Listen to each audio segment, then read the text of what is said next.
کیا آپ نے کبھی یہ سوچا ہے کہ اگر آپ آج ہی کام کرنا چھوڑ دیں تو آپ اپنی سیونگ سے کتنا عرصہ مزید سروائیو کر سکیں گے؟ نہیں سوچا؟ چلو کوئی بات نہیں۔ خیر، جو میں نے آپ سے سوال پوچھا ہے وہ صرف دولت کی ایک تعریف تھی، اور ہو سکتا ہے کہ آپ کی دولت کی تعریف میری تعریف سے مختلف ہو۔ تو آئیے آج آپ کو رابرٹ کیوساکی نامی ایک امریکی شخص جو کہ ایک investor, business man, motivational speaker, مصنف اور فائنینشیل کمنٹیٹر ہیں کے بارے میں آپ کو بتاتے ہیں، جنہوں نے گزشتہ چند سالوں میں شہرت کی کافی بلندیوں کو چھوا۔ تو اس ویڈیو کو اینڈ تک ضرور دیکھیے گا، کیونکہ مجھے یقین ہے یہ ویڈیو آپ کے سوچنے کے انداز کو ضرور تبدیل کر دے گا۔ رابرٹ کیوساکی نامی یہ شخص ایک غریب خاندان میں پیدا ہوا۔ در حقیقت ان کا خاندان ان عام خاندانوں کی طرح ہی تھا جو اپنی مالی ضروریات کو پورا کرنے کی غرض سے جدوجہد میں مصروف رہتے ہیں۔ تو اب سوال یہ پیدا ہوتا ہے کہ رابرٹ آج اتنا امیر کیسے ہو گیا؟ تو اس سوال کا جواب ہمیں ان کی مشہور زمانہ کتاب رچ ڈیڈ پور ڈیڈ کا مطالعہ کرنے پر ملتا ہے۔ رابرٹ اپریل 1947 میں ہوائی کے ایک شہر ہائلو میں پیدا ہوا۔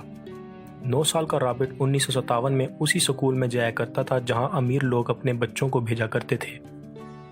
اسکول میں رابرٹ نے یہ محسوس کیا کہ امیروں کے بچے اس کو ہمیشہ خود سے دور رکھتے، کیونکہ اس کے پاس کھیلنے کے لیے نئے کھلونے یا خرچ کرنے کے لیے زیادہ پیسے نہیں ہوا کرتے تھے۔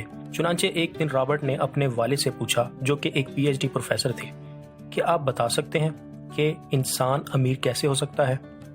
بدقسمتی سے رابرٹ کے والد نے اس کو درست جواب نہ دیا، کیونکہ وہ خود امیر نہ تھا۔ اس نے کہا، اپنے دماغ کو استعمال کرو، اچھے گریڈز لو اور اچھے نمبر حاصل کرو تاکہ تم ایک سیکیور جاب حاصل کر سکو۔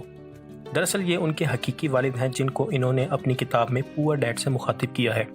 حقیقت میں رابرٹ کا والد زیادہ غریب نہ تھا، وہ اس وقت بھی اچھے پیسے کما رہا تھا، لیکن آخر میں اس کی مالی زندگی بدتر سے بدتر ہوتی چلی گئی۔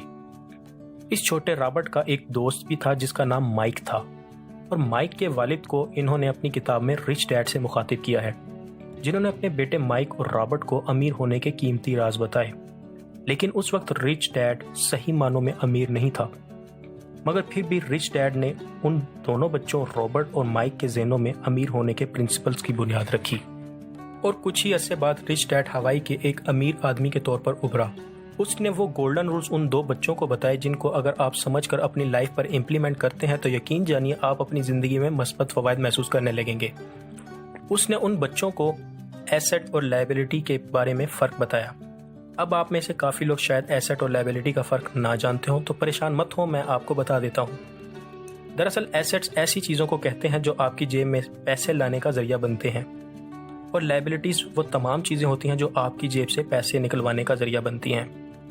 آپ نے اکثر یہ غور کیا ہوگا کہ امیر آدمی زیادہ سے زیادہ ایسٹس خریدنے کی کوشش کرتے ہیں، جبکہ مڈل کلاس زیادہ تر لائبلٹیز خریدتے ہیں۔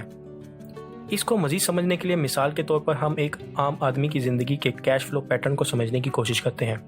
تو ایک عام آدمی جو ملازمت سے پیسے کماتا ہے کہ کیش فلو پیٹرن میں کلوتھز، فوڈز، انٹرٹینمنٹ اور ٹرانسپورٹ کے اخراجات شامل ہوتے ہیں۔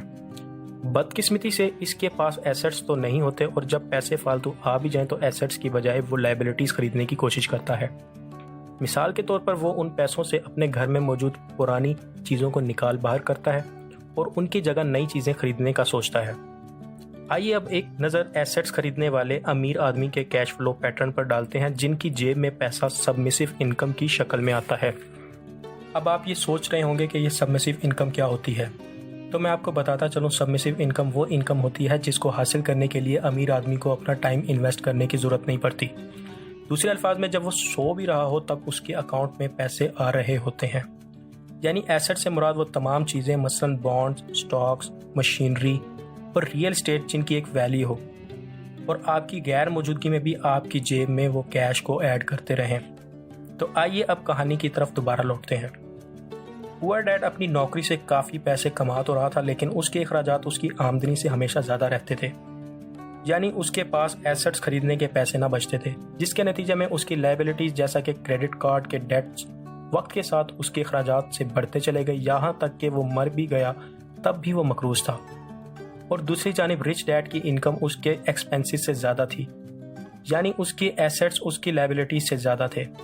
تو پریکٹیکلی اگر دیکھا جائے تو امیروں کے امیر تر ہونے کے پیچھے یہی وجہ ہوتی ہے، یعنی ان کے ایسٹس اتنی انکم ان کو نکال دیتے ہیں کہ ان کو اپنے اخراجات کم محسوس ہونے لگتے ہیں۔